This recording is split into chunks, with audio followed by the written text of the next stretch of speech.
We're going to continue right along here with progressive presidents. We're going to be talking about Chapter 6, Section 3. Yesterday we discussed Theodore Roosevelt and Mr. Taft. We're going to talk about how Taft becomes president and what happens to keep him in power.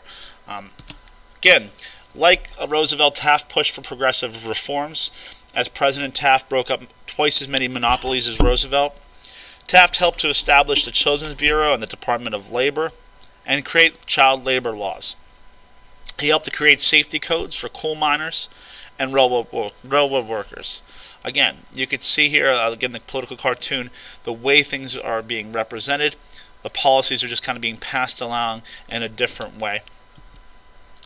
But Taft sometimes sided with the conservative wing of the Republican Party. Taft angered many progressive Republicans when he supported a high tariff which helped large corporations. Taft allowed 1 million acres of that Roosevelt had set aside as conservation forests to be sold away to businesses. And this is going to anger Roosevelt.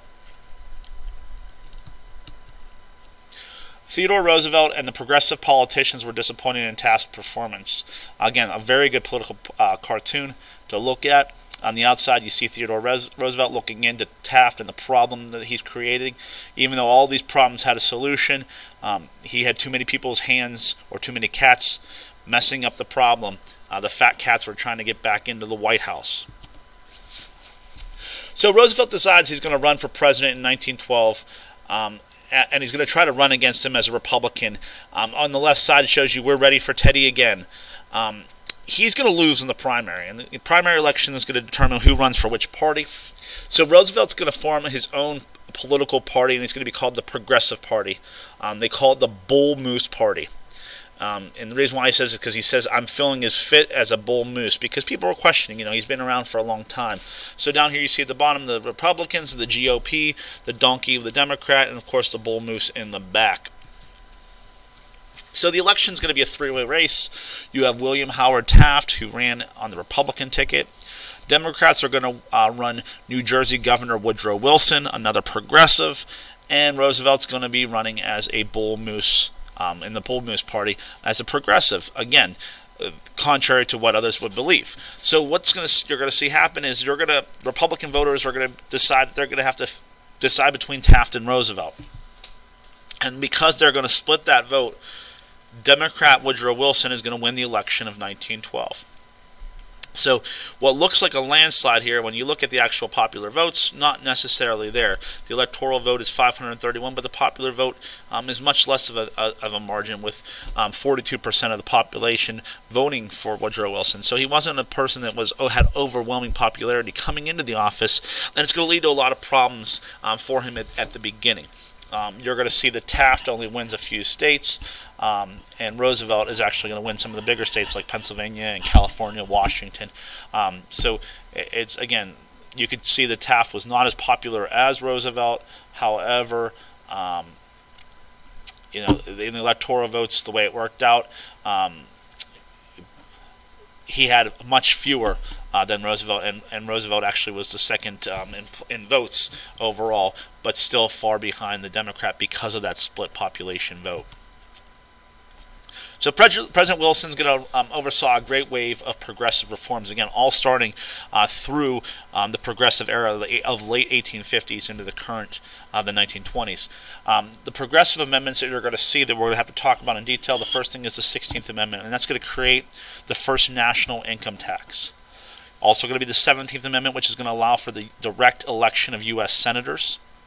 The 18th Amendment, which is going to outlaw alcohol, which is prohibition. And, of course, the 19th Amendment, which we've talked about shortly, which is going to grant women's suffrage. So, again, when you look at this from the progress movement, you have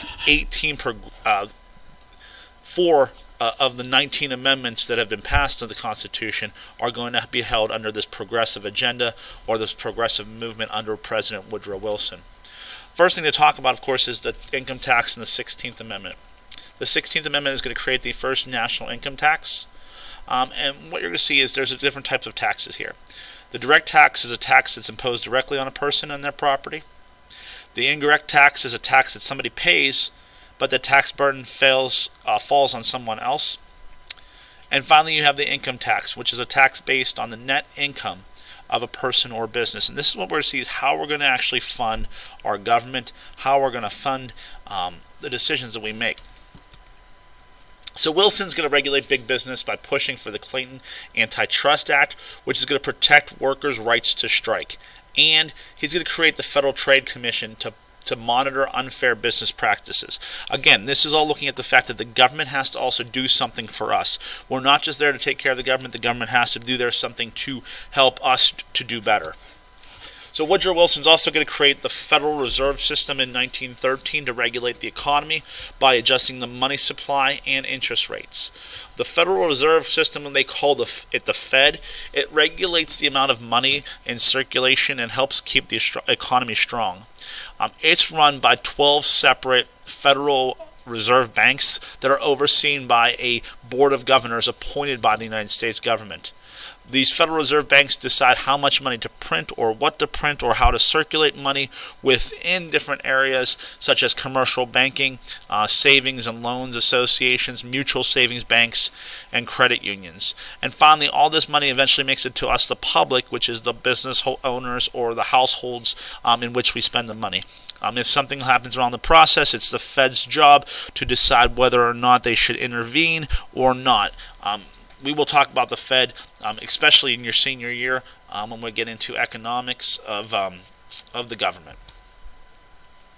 To show you just a little bit of what's happening here, the financial panics in American history, you see from the early 1700s, from the late 1700s up into the early 1800s, we had some periods of growth, but we never see growth like we have during this progressive era to this point in time. When you have the end of the Civil War, we're not doing so well, coming up into the idea that we're starting to move as a country. These progressive amendments that are going to happen during these times are leading to a gigantic boom of the economy. But the fear, of course, is the bottom can always fall out. So having the Federal Reserve and these different institutions to protect the American consumer is really important for us, especially if you know what's coming next in history. So to summarize this third section of the chapter, the progressive era from 1890 to 1920 brought about major changes to the United States. For the first time, the government began to regulate the big businesses. Working and living conditions improved greatly. Women's suffrage and new state ballot reforms increased democracy for the people. But America's involvement in World War I brought an end to the progressive era, which is going to be the next chapter we're going to talk about. And how does this change our living and working conditions in America? Does it change it for the good or for the bad? And what is going to happen to our economy thereafter?